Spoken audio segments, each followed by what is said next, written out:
میں خالو کی دکان پر کام کرتا تھا اور اکثر کھانا لینے ان کے گھر جاتا تھا۔ آج بھی میں کھانا لینے خالو کے گھر گیا تو اچانک باتھ روم سے آنے والی آوازوں کو سن کر میں چونک گیا۔ میں نے آگے بڑھ کر باتھ روم میں جھانکا تو میرے ہوش اڑ گئے، کیونکہ خالہ تو پوری دنیا کو بھلا کر اکیلے ہی پروگرام کر رہی تھی۔ اچانک خالہ کی نظر مجھ پر پڑی تو خالہ نے مجھے باتھ روم میں ہیلو دوستو، سواگت ہے آپ سبھی کا ہماری ایک اور رومانچک کہانی میں۔ امید کرتی ہوں آپ کو یہ کہانی بے حد پسند آئے گی۔ میرا نام شاداب ہے اور میری عمر 18 سال ہے۔ میں ایک دکان پر کام کرتا ہوں۔ چھوٹی سی عمر سے ہی کام پر لگ گیا تھا اور محنت مزدوری کی وجہ سے ایک مضبوط جسم کا مالک ہوں۔ ذاکر خالو میرا سگا خالو نہیں ہے، لیکن انہوں نے مجھے اپنی امی کی رشتہ داری کی وجہ سے رکھا ہوا تھا، اس لیے میں انہیں خالو کہتا تھا۔ 6 سال پہلے جب میں 12 سال کا تھا تو ان کے ساتھ کام کرنا شروع کیا تھا۔ تب سے اب تک پوری ایمانداری کے ساتھ اور محنت کے ساتھ میں ان کی دکان پر کام کر رہا ہوں۔ خالو مجھ پر بھروسہ کرتے ہیں۔ ان کی فیملی زیادہ بڑی نہیں تھی، یہی وجہ تھی کہ ان کے گھر میں ضرورت کی ہر چیز موجود تھی۔ مجھے ان کے گھر آنے جانے پر کوئی روک ٹوک نہیں تھی، بلکہ گھر کے لیے تمام سودا طلب میں ہی پہنچایا کرتا تھا اور گھر سے دوپہر کا کھانا بھی لے کر دکان پر آتا تھا۔ یعنی ذاکر خالو کے گھر میں میرا آنا جانا ایک فیملی ممبر کی ہی طرح تھا۔ میرے خالو تو 40 سال کے تھے، جبکہ خالو کی بیوی جو تھی ان کی عمر 30 سال تھی اور ان کی بڑی بیٹی کی عمر 12 سال اور چھوٹی کی 10 سال اور بیٹا 7 سال کا تھا۔ میرا ہر روز کا معمول تھا کہ میں گھر میں کھانے اور گھر کا تمام سودا لے کر جایا کرتا تھا اور واپسی پر آتے ہوئے گھر سے کھانا لاتا تھا۔ جب میں نے یہاں کام کرنا شروع کیا تھا تب میں بہت چھوٹا تھا، لیکن ایک دن کچھ ایسا ہوا کہ میری زندگی ہر لحاظ سے بدل گئی تھی۔ ہوا کچھ یوں کہ میں معمول کے مطابق سودا سلف لے کر خالو کے گھر پہنچا تو میرے 2-3 بار دستک دینے پر دروازہ نہیں کھلا۔ میں نے گیٹ کو ہلکا سا دھکا دیا تو وہ کھلتا ہی چلا گیا اور میں اندر چلا گیا اور گیٹ کو ویسے ہی بند کر دیا، کیونکہ میرا ان کے گھر پر پہلے سے ہی آنا جانا تھا، اس لیے میں بنا جھجک کے چلا جایا کرتا تھا۔ میں سامان لے کر کچن کی طرف رکھنے کے لیے چل پڑا۔ ابھی میں کچن کے قریب ہی پہنچا تھا کہ مجھے کچن کی دوسری جانب باتھ روم کی طرف سے سسکنے کی آوازیں آنے لگیں۔ ان آوازوں کو سن کر میں اچانک رک گیا، پھر میں ان آوازوں کو سن کر باتھ روم کی طرف بڑھا۔ جیسے ہی میری نظر باتھ روم کے اندر گئی، میں تو ہکا بکا رہ گیا۔ باتھ روم کا دروازہ بھی کھلا ہوا تھا اور میری خالہ دنیا جہان سے بے خبر ہو کر اپنے کام میں مصروف تھی اور ان کی حالت بہت عجیب ہو رہی تھی۔ خالہ کو اس حالت میں دیکھ کر مجھ پر سکتہ سا چھا گیا۔ میرا پورا جسم پتھر کی طرح ہو گیا تھا۔ ایسا منظر میں پہلی بار دیکھ رہا تھا اور وہ بھی اتنے قریب سے۔ میں نے اپنی زندگی میں پہلے کبھی نہیں دیکھا تھا۔ میں نے جو بھی دیکھ لیا تھا وہ میرے جسم کو آگ لگانے کے لیے کافی تھا اور میرا ماتھا انگاروں کی طرح تپنے لگا تھا۔ پتہ نہیں میں کتنی دیر سے اس کیفیت میں بت بنا کھڑا رہا۔ ہوش تو تب آیا جب میرے ہاتھ سے سامان کا بیگ فرش پر ہی چھوٹ گیا۔ سامان کی آواز گرنے سے خالہ نے میری طرف دیکھا تھا۔ میں نے جلدی سے سامان سمیٹا اور کچن میں آ گیا اور سامان رکھ کر کچن میں ہی کھڑا ہو گیا۔ مجھ پر خوف زاری تھا۔ میں ڈر کی وجہ سے بہت زیادہ کپکپا رہا تھا اور میں بے تحاشا ڈرا ہوا تھا۔ اچانک مجھے لگا کوئی میرے قریب آ کر کھڑا ہو گیا ہے۔ میں نے سر اٹھا کر اوپر دیکھا تو خالہ میرے قریب کھڑی تھی۔ جب میں نے انہیں اپنے قریب دیکھا تو میری آنکھوں سے آنسو بہنے لگے اور میں روتے ہوئے ان سے معافی مانگنے لگا کہ جو کچھ بھی ہوا ہے وہ انجانے میں ہوا، اس میں میری غلطی یا خواہش نہیں تھی۔ خالہ نے کہا، اچھا غلطی سے ہوا ہے۔ میں گڑ گڑاتے ہوئے ان سے معافی مانگنے لگا اور انہیں یقین دلانے کی کوشش کرنے لگا کہ اس میں بالکل بھی میری مرضی شامل نہیں تھی، لیکن خالہ شاید کچھ اور ہی منصوبہ کر چکی تھی۔ انہیں لگا کہ شاید میں ان کی ایسی حالت کو دیکھ کر لطف اندوز ہو رہا تھا۔ خالہ بولی، اچھا تیری مرضی نہیں تھی نا۔ میں خالہ کے قدموں میں گر گیا، معافی کی التجا کر رہا تھا۔ خالہ نے مجھے کندھوں سے پکڑ کر اوپر اٹھاتے ہوئے کہا، تمہیں معافی مل سکتی ہے، لیکن ایک شرط پر۔ میں نے آنسوؤں سے بھری ہوئی آنکھوں سے خالہ کی طرف دیکھا اور منہ سے کچھ نہیں بولا۔ میں جاننا چاہ رہا تھا کہ معافی کے لیے کون سی شرط ہے۔ خالہ اپنے چہرے پر شیطانی مسکراہٹ لیے بولی، جو قیمتی چیز تمہارے پاس ہے اسے ابھی دکھانی پڑے گی۔ میں جلدی سے پیچھے ہٹا اور پھر التجا کرتے ہوئے بولا، نہیں نہیں، میں ایسا نہیں کر سکتا۔ پھر سے ہاتھ جوڑ کر کھڑا ہو گیا اور معافی مانگتے ہوئے میں نے کہا، خالہ انجانے میں غلطی ہوئی ہے، مہربانی کر کے معاف کر دو نا، آئندہ ایسی غلطی کبھی نہیں ہوگی۔ خالہ میری طرف ہنستے ہوئے میرے ہاتھ پکڑ کر بولی، اگر معافی چاہتے ہو تو جو میں کہتی ہوں ویسا کرو، اگر نہیں کرو گے تو تمہیں معافی نہیں ملے گی۔ میرے جسم سے تو جیسے روح نکل رہی تھی، بس روئے جا رہا تھا، ڈر کے مارے پورا جسم کانپ رہا تھا۔ خالہ پھر بولی، اصل میں دیکھنا چاہتی ہوں کہ تمہارے پاس یہ جو چیز ہے یہ کیسی ہے، مجھے بس دکھا دو تو میں تمہیں معاف کر دوں گی۔ میں اتنا بچہ تو نہیں تھا کہ مجھے پتہ نہ چلتا کہ خالہ میرے ساتھ کیا کھیل کھیلنا چاہ رہی ہے، اور وہ اپنی بات پر اصرار کرتی رہی۔ اچانک خالہ نے کہا، میں جو کہتی ہوں وہ تم مانو گے، اور اگر نہیں مانو گے تو میں تمہیں معاف نہیں کروں گی۔ میں تو جیسے بت بن گیا تھا، میرے جسم کی تمام حرکت جیسے تھم سی گئی تھی۔ میں اب سر جھکا کر دروازے سے آگے نکل آیا۔ خالہ نے اپنے تجربے کے بنا پر اندازہ کر لیا تھا کہ میرے آگے اب کوئی راستہ نہیں بچا، اس لیے انہوں نے اپنا کام جاری رکھا۔ پھر میں نے خود کو حالاتوں کے اوپر چھوڑ دیا اور میرا رونا دھونا بند ہو گیا تھا، جبکہ مجھے لگ رہا تھا کہ میں آہستہ آہستہ آسمان کی طرف اڑ رہا ہوں۔ میں کسی نشے کے شہر میں چلا گیا تھا، میرا خوف بالکل ختم ہو رہا تھا اور اب میں نئے کھیل سے لطف اندوز ہونے لگا تھا۔ خالہ بولی، پہلے کبھی ایسا کام نہیں کیا کیا؟ میں نے جواب دیا، نہیں۔ خالہ بولی، چلو کوئی بات نہیں، میں تجھے آج سب کچھ سکھا دوں گی اور دکھا بھی دوں گی۔ یہ کہتے ہوئے خالہ نے میرا ہاتھ پکڑ لیا اور مجھے اپنے کمرے میں لے آئی۔ میں کسی غلام کی طرح اس کے ساتھ کمرے میں جا کر ایک کونے میں لگ کر کھڑا ہو گیا۔ خالہ بولی، ارے وہاں کیوں کھڑے ہو، میرے پاس آ جاؤ۔ یہ کہتے ہوئے خالہ نے مجھے اپنی طرف گھسیٹ لیا۔ خالہ تو بہت خوش تھی، جیسے کسی بچے کو کھیلنے کے لیے اس کا من پسند کھلونا مل جائے تو وہ خوش ہو جاتا ہے۔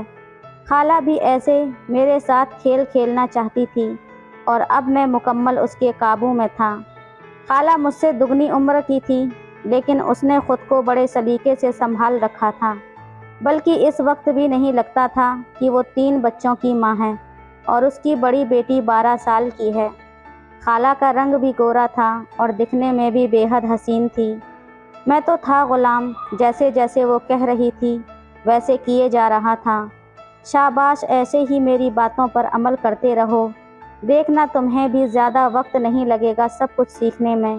اس وقت تو میں بھی خود کو 7ویں آسمان پر محسوس کر رہا تھا، جیسے میں ہواؤں میں اڑ رہا ہوں۔ خالہ کے چہرے پر بھی مسکراہٹ تھی۔ خالہ نے میرے سر پر ہاتھ پھیرا اور مجھے گلے لگا لیا، مگر مجھے دکان پر پہنچنے میں بہت دیر ہو چکی تھی۔ اب مجھے ڈر لگ رہا تھا کہ خالو کو کیا کہوں گا۔ جب میں نے خالہ کو یہ بات بتائی تو خالہ نے ایک کہانی تیار کر لی تھی۔ اگر تمہارے خالو پوچھیں تو اسے کہہ دینا کہ خالہ کی طبیعت ٹھیک نہیں تھی اور انہوں نے دوائی لینے بھیج دیا تھا، اور کھانا بھی ابھی تیار نہیں ہوا تھا جس وجہ سے دیر ہو گئی۔ اب وجہ اور کہانی میرے پاس تھی۔ جب میں کھانا لے کر دکان پر پہنچا تو گراہکوں کا اتنا رش نہیں تھا۔ خالو کے پوچھنے سے پہلے ہی جو کہانی تیار کی تھی وہی سنا دی۔ خالو نے بھی اسے سچ مان لیا اور کھانا لے کر کھانے لگے۔ میں آج ہونے والے اس واقعے سے شرمسار تھا، خود میں عجیب کیفیت سے گزر رہا تھا۔ میں خود کو ایک لڑکے کے بجائے پختہ مرد محسوس کر رہا تھا۔ جب خالو میری طرف دیکھتے تو میں شرم سے سر جھکا لیتا کہ میں ان کی نمک حرامی کر رہا ہوں۔ خالہ کا سرافہ اور اس کے واقعے کے تمام پہلو کسی فلم کی طرح میرے دماغ میں چل رہے تھے۔ اگلے دن کھانا لینے گیا تو خالہ کا ارادہ الگ ہی لگ رہا تھا۔ ویسے تو وہ کافی خوش دکھائی دے رہی تھی اور اس دن اس کا روپ پہلے سے زیادہ حسین لگ رہا تھا۔ میں نے کوئی زیادہ بات نہ کی بلکہ خاموش ہی رہا۔ مجھے خالو کے ساتھ بے ایمانی اور بدنیتی پہ شرمندگی ہو رہی تھی۔ شاید یہی وجہ تھی کہ میں خالہ سے بات کرنے سے ہچکچا رہا تھا، جبکہ خالہ مجھے بڑے پیار اور محبت سے مسکراتے ہوئے دیکھے جا رہی تھی۔ میں کھانا لے کر نکلنے لگا تو خالہ نے مجھے بازو سے پکڑ کر اپنی طرف کھینچ لیا اور پھر اپنے دونوں بازو کے حصار میں لے لیا۔ کیا بات ہے میرے راجا، آج اتنا افسردہ کیوں ہو؟ یہ آواز میرے کانوں سے ٹکرائی تو جواب میں صرف اتنا کہہ پایا، کوئی بات نہیں ہے۔ خالہ نے کہا، شاداب، کل تم نے مجھے جو خوشی دی ہے اس کے لیے میں تمہاری شکر گزار ہوں، اور دیکھو تم کچھ برا مت سمجھو، تم جوان ہو اور سمجھدار بھی ہو، تم نے میری ضرورت پوری کی، اب میں تمہاری ضرورتوں کا خیال رکھوں گی، ہم دونوں کو ایک دوسرے کی ضرورتوں کا خیال رکھنا ہے۔ یہ کہتے ہوئے خالہ نے 1000 کا نوٹ میری جیب میں ڈال دیا۔ میں نے نظریں چراتے ہوئے خالہ کی طرف دیکھا تو وہ کہنے لگیں، بس ایک دوسرے کے بارے میں سوچنا ہے اور کسی اور سوچ کو دماغ میں نہیں جگہ دینی۔ تم سمجھ رہے ہو نا میں کیا کہہ رہی ہوں؟ خالہ نے سوالیہ انداز سے بات کہی۔ میں نے یہ بات نہ سمجھتے ہوئے بھی ہاں کہہ دیا۔ دیکھو میں جانتی ہوں تم اتنے خاموش کیوں ہو۔ خالہ نے پھر سے بولنا شروع کیا، شاداب تم اس بات کے لیے زیادہ مت سوچو۔ مجھے لگا خالہ کو واقعی معلوم ہو گیا تھا کہ میں شرمندہ ہوں، کیونکہ میں نے خالہ سے بہت منتیں کی تھیں، لیکن خالہ نے اپنی بات منوانے کے لیے مجھے قائل کر ہی لیا تھا۔ دیکھو شاداب، جو ہمارے درمیان ہوا وہ ہماری ضرورت ہے، جس کو تمہارا خالو پورا نہیں کر سکتا تھا، اس لیے ہم نے اسے پورا کیا تھا۔ خالہ تو اندر سے بہت ہی زیادہ مطمئن تھی۔ اسی طرح ہم اس راستے کے مسافر بنتے چلے گئے۔ خالہ روز میرے پہنچنے سے پہلے ہی تیار ہو جاتی تھی اور میرے ساتھ وقت گزارتی، میرے ساتھ اپنی خواہشیں پوری کرتی، اور اس کے بعد میں کھانا لے کر دکان پر چلا جاتا۔ اب مجھے بھی عادت سی ہو گئی تھی، میں انتظار کرتا کہ کب وقت آئے اور میں کب کھانا لینے کے لیے گھر جاؤں۔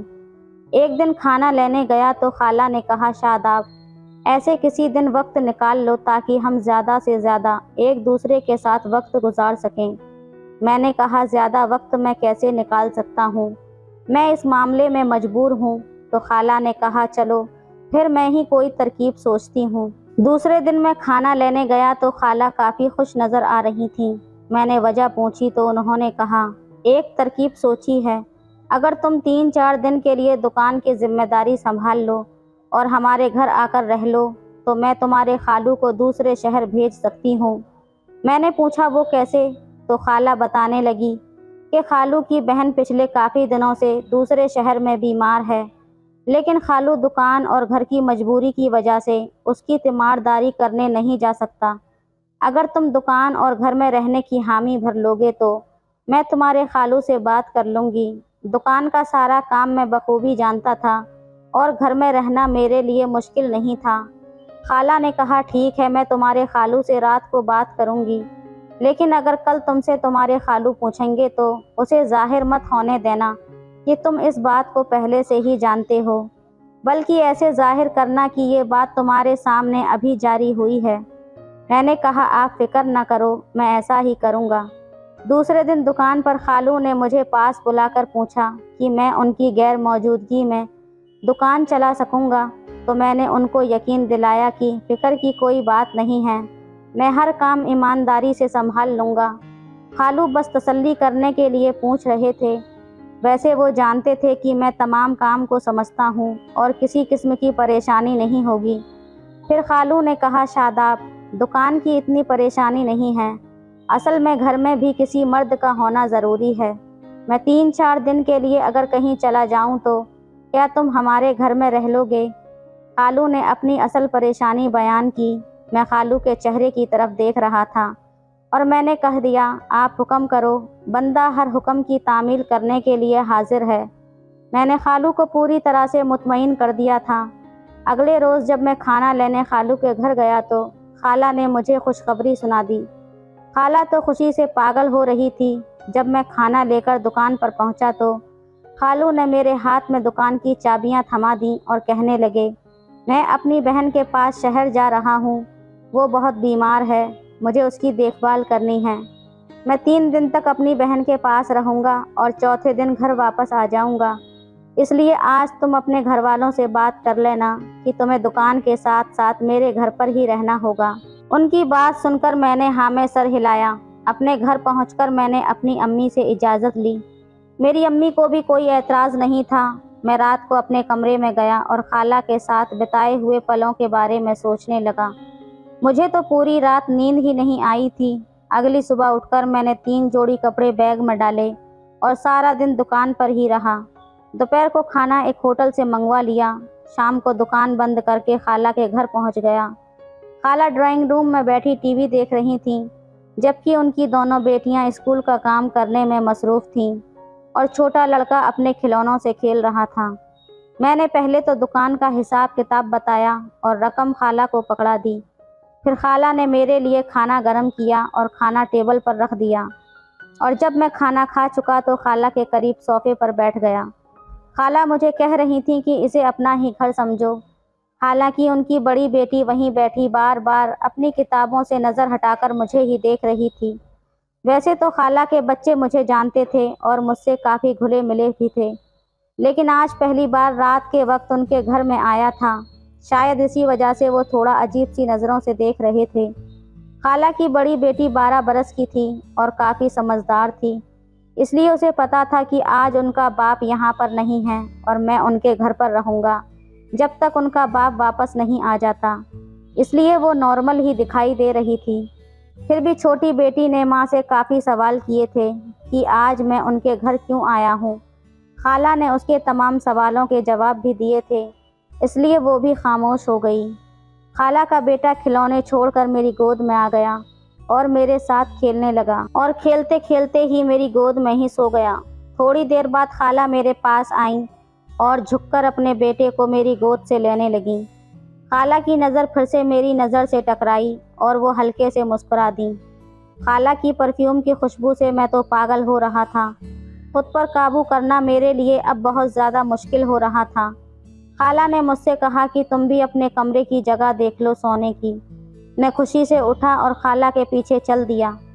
خالہ نے پہلے تو اپنے بیٹے کو بیڈ روم میں بیڈ پر لٹایا، پھر ایک کمرہ چھوڑ کر اپنے کمرے کا دروازہ کھولتے ہوئے کہا کہ یہ تمہارا کمرہ ہے، باتھ روم کا تو تم کو پتہ ہی ہے کہ کہاں پر ہے۔ اب تم یہاں ہو تو تمہیں یہاں پر کوئی ڈسٹرب نہیں کرے گا۔ یہ بات کہتے ہوئے خالہ مسکرائیں۔ میں نے بھی مسکراہٹ سے جواب دیا، ٹھیک ہے خالہ۔ کمرہ اور بستر دیکھنے کے بعد ہم ڈرائنگ روم میں واپس آ گئے۔ بچے ابھی بھی جاگ رہے تھے۔ ہم دونوں بھی کسی طرح کی حرکت نہیں کرنا چاہتے تھے، لیکن آگ دونوں طرف برابر لگی ہوئی تھی۔ بہرحال ان مچلتی امنگوں کو ابھی ہم نے روک کر رکھا ہوا تھا اور ہم دونوں نے اپنے اوپر قابو رکھا ہوا تھا۔ خالہ اور میں کافی دیر تک ادھر ادھر کی باتیں کرتے رہے۔ مائرہ اسکول کا کام ختم کر کے اب ٹی وی دیکھنے میں مگن تھی۔ جب رات کو 9 بجے تو خالہ نے اپنی دونوں بچیوں کو سونے کو کہہ دیا اور ٹی وی آف کر دیا۔ میں نے بھی سونے کا کہا، لیکن نیند کسے آنے والی تھی؟ وہ تو صرف بچوں کو بے وقوف بنانا تھا کہ سونے کا وقت ہو گیا ہے۔ میں اپنے بستر پر آ کر لیٹ گیا اور خالہ کے ساتھ ہونے والی ملاقاتوں میں اس قدر کھو گیا۔ میں خود کو بہت زیادہ خوش قسمت سمجھ رہا تھا کہ خالہ جیسی خوبصورت عورت مجھ پر فدا ہے اور میری مالی حالات کا بھی خیال رکھ رہی ہے۔ انہی خیالوں میں ڈوبا ہوا تھا کہ کمرے کا دروازہ کھلا اور مجھے خالہ نظر آئی۔ انہوں نے مجھے آواز دی، شاداب کیا تم سو گئے ہو؟ میں نے کہا بھلا ایسا ہو سکتا ہے خالہ؟ خالہ نے کہا چلو اٹھو، میرے کمرے میں چلو۔ وہ مجھے اٹھا کر اپنے کمرے میں لے گئی اور میں غلاموں کی طرح ان کے پیچھے پیچھے چل دیا۔ آج خالہ نے بڑی ہی خوبصورت جالی دار نائٹی پہنی ہوئی تھی۔ انہیں دیکھ کر تو میں پاگل ہو رہا تھا۔ کمرے میں لا کر خالہ نے جلدی سے مجھے اپنی باہوں میں بھر لیا۔ اس سے پہلے کہ ہمارے بیچ میں کچھ ہوتا، اچانک سے خالو ٹپک پڑے۔ انہیں ہم دونوں پر پہلے سے ہی شک ہو گیا تھا اور وہ اپنے اس شک کو یقین میں بدلنا چاہتے تھے، اس لیے انہوں نے مجھے رنگے ہاتھوں پکڑ لیا تھا اور انہوں نے مجھے دکان پر چوری کا الزام لگا کر جیل بھیج دیا اور مجھے جیل کروا دی اور خالہ کو طلاق دے دیا، اور اس کا اثر ہمارے دونوں گھروں پر پڑ گیا۔ کیونکہ خالہ کے بچے تھے وہ ماں سے محروم ہو گئے اور میرے گھر میں بھی کمانے والا میں ہی تھا اور میرا گھر بھی اجڑ گیا۔ تو دوستو، اس کہانی کو سنانے کا مقصد یہی تھا